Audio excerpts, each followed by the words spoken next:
वासे चौधरी साहब थोड़ा सा बताइएगा अर्ली एजुकेशन के हवाले से कहाँ से तालीम हासिल की और सर बहुत ज़्यादा जगहों से की और बहुत में। अब्बा क्या गवर्नमेंट जॉब में थे? नहीं सर नहीं, अगर होते तो शायद मैं आज इतना ये बताते हुए शर्मिंदा ना हो रहा होता। वो मेरी अपनी वजूहत थी। फेल होते रहे? बहुत फेल होता रहा सर, मैं बहुत जबरदस्त फेलियर रहा हूँ पढ़ाई के जमाने में। It is not something to be proud of, मगर अब मैं झूठ नहीं बोल सकता। Are you serious? जी जी, मैं बहुत बुरा स्टूडेंट था। मैं बताता हूँ, लोगों को हंसते हैं, आप अक्सर ड्रामों में फिल्मों में ऐसा जुमला सोचते हैं कि यार और भाई ये तो मैट्रिक में 3 दफा फेल हुआ है।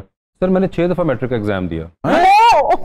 सर मैंने 3 दफा। नहीं सर, मैं आपको काट गया ना फिर। अच्छा सर ये सही बात है, सॉरी, ये लिखने वाले बहुत से लिखने वाले अच्छे होते हैं, पढ़ने वाले नहीं। जैसे पेंटर्स होते हैं जो दीवारों पे लिखते हैं, वो पढ़े लिखे नहीं होते, वो देख देख के लिख रहे होते हैं, लेकिन उनकी लिखारी कितनी अच्छी होती है। पूछने वाली बात ये है कि मैट्रिक में फंस कहाँ जाते थे, किस सब्जेक्ट में? जो मेरे कुछ आपके दिमाग का खलल था उस टाइम पे, बस एक स्टेज थी जिंदगी के अंदर, एक अजीब ही फजूल अपने अंदर एक रेबल बने हुए थे, तो पेपर खाली छोड़ाता था, इस किस्म की बेवकूफियां करता था।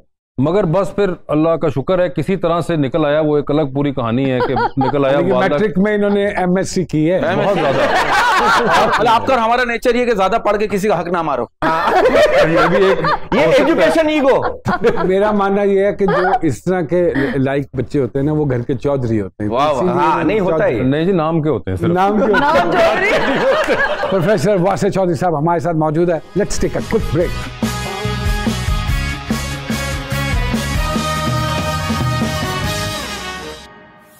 Welcome back to Zee Sarkar. इस काम में घुसने का क्या कोई खानदान में या एक फैमिली? धक्का था, बिल्कुल एक थिएटर की तरफ धक्का पड़ गया था। मेरे एक कजन ही है हसीब खान, वो भी एक्टिंग करते हैं। वो आपके रिश्तेदार? जी मेरे रिश्तेदार हैं वो। अच्छा। तो वो एक ड्रामे में थिएटर के जा रहे थे, वो मुझे साथ ले गए थे। तो मैं खड़ा हुआ था साइड पे, वो अपनी रिहर्सल कर रहे थे थिएटर में। तो वो जो डायरेक्टर था थिएटर का, उसका कोई एक कैरेक्टर भाग गया। हाँ। तो उसने कहा कि वो मेरे कजन से कि यार वो लड़का आपका कौन है? उसने कहा कजन है मेरा। उसने कहा यार वो खड़ा हो जाएगा। वो 15 सेकंड का एक बॉडीगार्ड का रोल था। तो वो मैं फारिग से छुट्टियां चल रही थी उन दिनों में, तो मैं खड़ा हो गया बॉडीगार्ड के रोल में। वो एक लाइन होती थी कि एक वो शी इज हेयर, गन पे पॉइंट पे एक लड़की को लेकर आना है। हाँ। और वो स्टार्ट था। फिर मैं Lahore college of arts and sciences गया, फिर वहाँ पे बहुत थिएटर के अंदर इन्वॉल्व रहा। और फिर थिएटर करते करते फिर मुझे मिले जैन अहमद, समीना अहमद साहिबा के जो बेटे हैं, जो थिएटर के डायरेक्टर हैं, बड़े ज़बरदस्त। उन्होंने फिर मेरा एक ड्रामा डायरेक्ट किया था और उन्होंने फिर मुझे, अहमद भट्ट को, फवाद खान को इकट्ठा करके एक ड्रामा बनाया था, जट एंड बॉन्ड। और ये कब का वाक़या है? 2001 के अंदर जट एंड बॉन्ड था। और फिर वो उन्होंने कहा सुपर हिट ड्रामा था सर, खुद ही। तो फिर हमने लिखा भी खुद ही। और फिर हम 3, 4, 5 बिलाल समी वगैरह हम सब दोस्त इकट्ठे हमने उसमें काम शुरू किया। पीटीवी पे आपका एक ड्रामा चलता था, अहमद भट्ट साहब और राइटर आप थे। खोजी। ओ सर वो भी बड़ा था, ओवरकोट पहनते थे खोजी सर बन के। और सर वो पीटीवी पे चलता था, एक गाड़ी थी मुझे याद है, मैंने कहा यार ये क्या है यार। सिटकॉम सब सिर्फ सर एक ही सिटकॉम रह गया है, उसी को हम जो है ना वो घुमाए जा रहे हैं। सिटकॉम ही नहीं हमारे पास। उर्मी भैया का कहने का मकसद ये है कि जो ट्रेंड था सिटकॉम, जी वो ट्रेंड खत्म हो गया। बिल्कुल।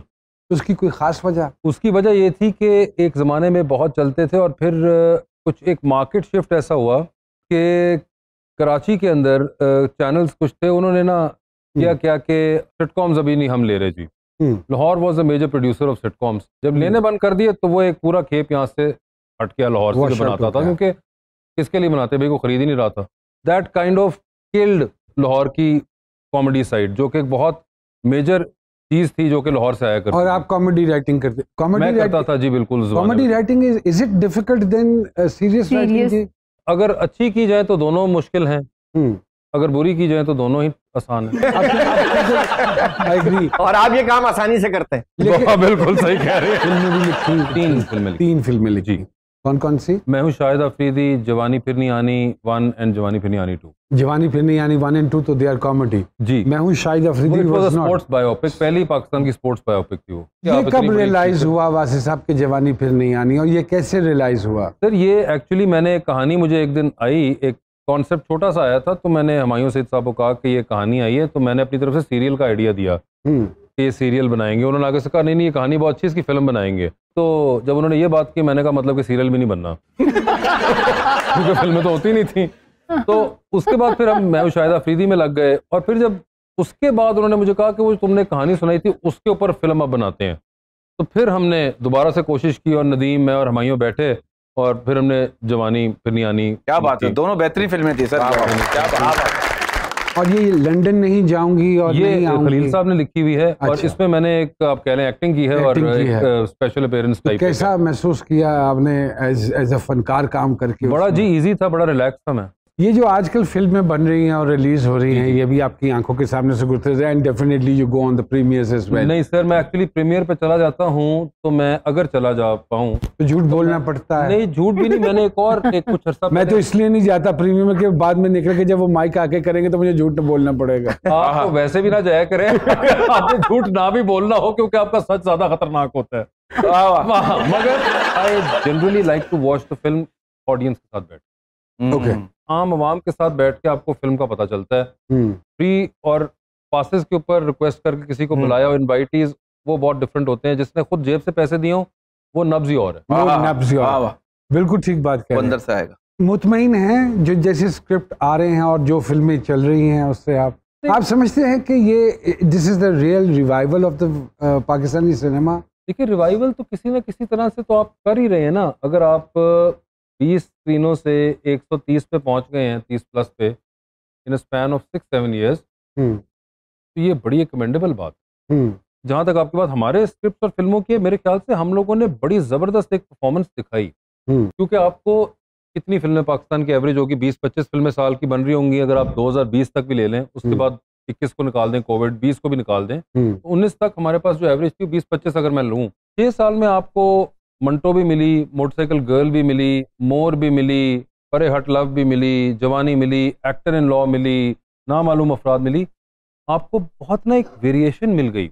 चलना ना चलना एक और डिबेट है, वो डिबेट वेरिएशन तो मिल गई ना आपको। यानी कि आपकी टोटल तकरीबन 70-80 फिल्मों में आपको इतनी वेरिएशन मिल गई। ये आई थिंक एक बड़ा जबरदस्त साइन था। देखिए, बनाने का मौका हर किसी को मिल रहा है। सिनेमा के अंदर क्या रिजल्ट आएगा वो एक डिफरेंट चीज है। हमारी जो आवाम है वो मुतमईन क्यों नहीं हो रही है हमारी फिल्मों के हवाले से? नहीं भाई, मुझे लगता है कि जब फिल्म कोई अच्छी आके उनको लग रही है तो वो मुतमईन हो जाती है। मुझे ऐसा लगता है। आप समझते हैं हमारे पास फिल्म मेकर्स हैं पाकिस्तान में? आहिस्ता आहिस्ता बन रहे हैं। आपके पास नबील कुरैशी निकला, नदीम बेग निकला, एहसन रहीम निकला, तो ये 3-4 तो एहसन साहब ने तो एक ही फिल्म बनाई ना पिछले 8 साल 10 साल से, जब से आप कह रहे हैं कि फिल्म का 2018। सर वो 1 मिनट में इतना कमा लेते हैं, क्या जरूरत है 2 घंटे बनाने? नहीं, मगर बात वो एहसन भाई तो माशाल्लाह जब उनको मौका मिला 2018 में, तो उन्होंने जब तीफा एंड ट्रबल बनाई तो उन्होंने डिलीवर कर दिया। हाँ, लेकिन वो ट्रेलर से पता चल गया था कि फिल्म है। लेकिन देखिए, मैं फिल्म मेकर उसको मानता हूँ जो इन सर्कल काम कर रहा हो। वो मेरे ख्याल से हम बड़ा अच्छा जा रहे थे टिल द टाइम 2019-20 के अंदर कोविड ने बहुत ज्यादा डैमेज किया। क्योंकि ये जो अब फिल्में आ रही हैं ये उस जमाने की स्टार्ट हुई हुई हैं। अगर आप देखें जी बिल्कुल ऐसे ही 2-2-2.5 साल हो गए, 2.5 साल से पड़ी हुई है। लड़ने जाऊंगा अभी 2.5 साल से पड़ी हुई है ये, विच मीन्स कि ये 2019 में कंसीव की गई।